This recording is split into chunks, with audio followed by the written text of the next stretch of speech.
Salam LGBT dan salam Sarawakku sayang. Bersama saya Grace Chondi.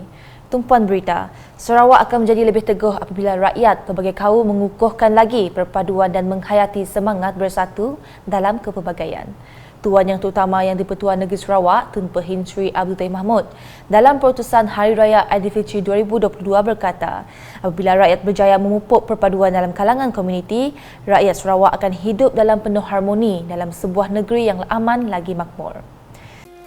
Negeri Sarawak akan menjadi lebih teguh apabila rakyatnya berjaya dipupuk mengukuhkan perpaduan dalam kalangan komuniti dan menghayati semangat bersatu dalam pelbagai ataupun unity in diversity.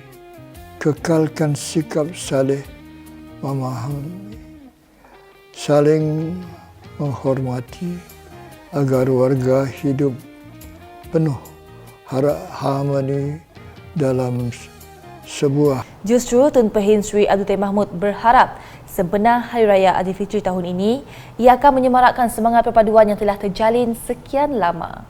Dalam pada itu, beliau juga mengingatkan agar rakyat terus mematuhi prosedur operasi standard SOP seperti mengekalkan social distancing, menggunakan penutup muka dan menjaga kebersihan sepanjang masa. Saya dan isteri serta semua keluarga dengan seikhlas hati mengucap selamat Hari Raya Aidilfitri. Maaf zahir batin dan kepada keseluruhan rakyat negeri Sarawak.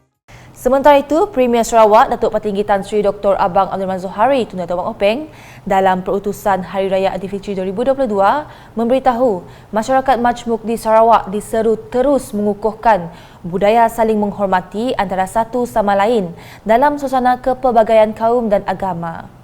Menurutnya, buat kaum muslimin khususnya, agama Islam mempunyai matlamat untuk menjaga kemuliaan insan sebagai manifestasi keagungan dan kebesaran Tuhan. Marilah kita sama-sama merayakan hari yang mulia ini dengan semangat muhibbah dan persaudaraan antara sesama manusia tanpa mengira perbezaan agama dan keturunan walaupun dalam keadaan yang mencabar. Beliau menambah, walaupun berada dalam keadaan yang sukar ketika berlakunya penularan wabak COVID-19 sejak 2 tahun lepas, namun rakyat Sarawak gigih menghadapi segala dugaan sehingga masa kini. Bersyukur juga kita kepada Allah Subhanahu Wa Taala kerana dengan keizinan dan limpah kurnianya, Sarawak dapat beralih ke fasa endemik dengan beberapa kelonggaran yang diberi kepada SOP supaya kita semua boleh menjalani kehidupan seharian dengan lebih selesa.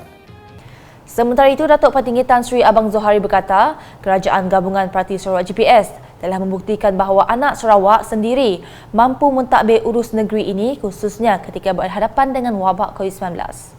Jelasnya, Kerajaan Sarawak berjaya menangangi wabak tersebut dengan baik serta melaksanakan program pemberian vaksin secara berkesan yang meliputi orang dewasa dan juga kanak-kanak. Ikuran program vaksinasi yang agak menyeluruh, penularan COVID-19 di Sarawak mampu dikawal dengan baik jika dibanding dengan kawasan-kawasan lain. Mengulas lanjut, Premier Sarawak menyatakan Sarawak merupakan satu-satunya negeri yang telah memberi bantuan yang besar iaitu sejumlah 5 bilion ringgit bagi meringankan beban rakyatnya dalam waktu pandemik. Menurut Datuk Petinggi Tan Sri Abang Zohari yang juga pengerusi GPS, ia memberikan isyarat dan mandat yang amat besar kepada kerajaan pimpinan beliau untuk memastikan negeri ini ditadbir dengan baik selain program pembangunan terus berjalan lancar bagi merealisasikan visi Sarawak sebagai sebuah ekonomi maju berpendapatan tinggi menjelang tahun 2030. Bagi pihak rakan-rakan dalam Kabinet, saya ingin memberi jaminan bahawa Kerajaan Sarawak pimpinan saya akan melakukan yang terdaya untuk menunaikan 34 perkara yang dijanjikan dalam manifesto GPS pada PRN 12 yang lepas untuk menjaga kebajikan rakyat dan membangunkan negeri ini meliputi kawasan bandar dan luar bandar sehingga mampu mencapai status negeri maju dalam tempoh masa 8 tahun lagi.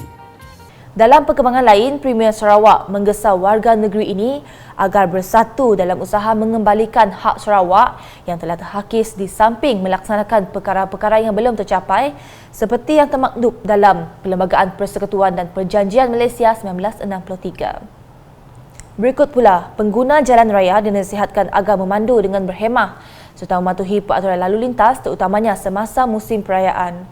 Menteri Pengangkutan Sarawak, Datuk Seri Lee Kim Shin berkata, isu nahas jalan raya bukanlah perkara yang baharu, justru ia perlu dielakkan. Dengan kenderaan atas jalan tetap akan bertambah, ya, dan ada kadang-kala ada tambah hampir 50% bilangannya. Apabila bilangan kenderaan bertambah atas jalan, maka kita perlulah membandu menggunakan jalan raya dengan lebih berhati-hati. Kerana dengan adanya penambahan kenderaan yang banyak atas jalan raya, jadi kemungkinan kemalangan akan berlaku tetap juga akan berlaku.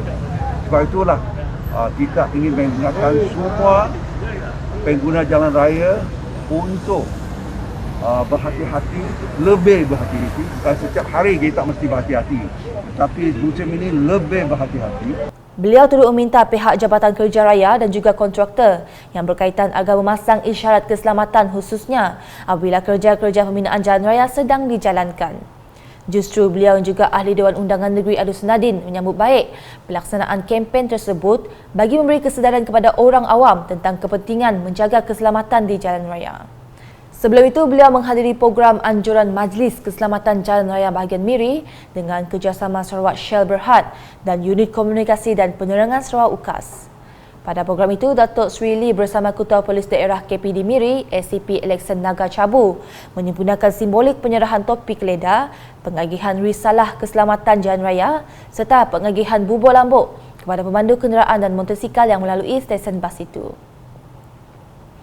Selanjutnya, seramai 102 orang warga emas dari 5 kampung di Zon Sebangan mengukir senyuman apabila menerima sumbangan duit raya di Pusat Khidmat Dun Sebuyau Kampung Sampat Sebangan pada Ahad.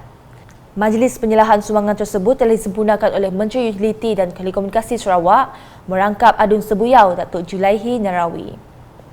Sumbangan duit raya tersebut sungguh bermakna buat mereka ketika berdepan tempoh sukar selepas berdepan pandemik COVID-19.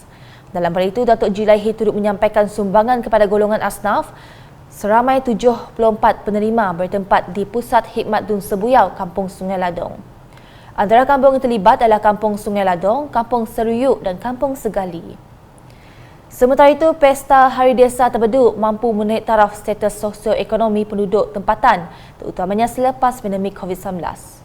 Timbalan Menteri Pemodenan Pertanian dan Pembangunan Wilayah Sarawak, Martin Ben, memberitahu ia turut menggerakkan aktiviti-aktiviti perniagaan seperti peruncitan makanan dan minuman serta menjadi pemangkin kepada aktiviti pelancongan khususnya antara daerah Terbeduk dengan Kalimantan Barat, Indonesia. Katanya selepas mempertimbangkan semua aspek tersebut, satu keputusan telah dicapai untuk melaksanakan Pesta Hari Desa Terbeduk ini sebulan sekali. Mengulas lanjut, Martin percaya dengan adanya kerjasama dan sokongan daripada semua agensi terlibat, pesta itu pasti mencapai matlamatnya iaitu untuk dianjurkan secara kekal pada masa depan. Beliau berucap demikian pada program Pesta Desa Terbeduk dan Jualan My Rakyat di Bandar Mutiara Terbeduk pada Ahad.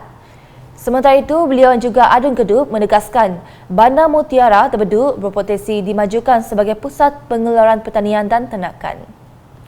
Sekian edisi Tengah Hari bersama saya Grace John Lee. Berita lebih lanjut boleh didapati di semua platform media sosial UKAS termasuk portal ukas.sarawak.gov.my dan UKAS Channel di YouTube. Saya mewakili warga UKAS ingin mengucapkan selamat Hari Raya Aidilfitri, maaf zahir dan batin. Salam UKAS.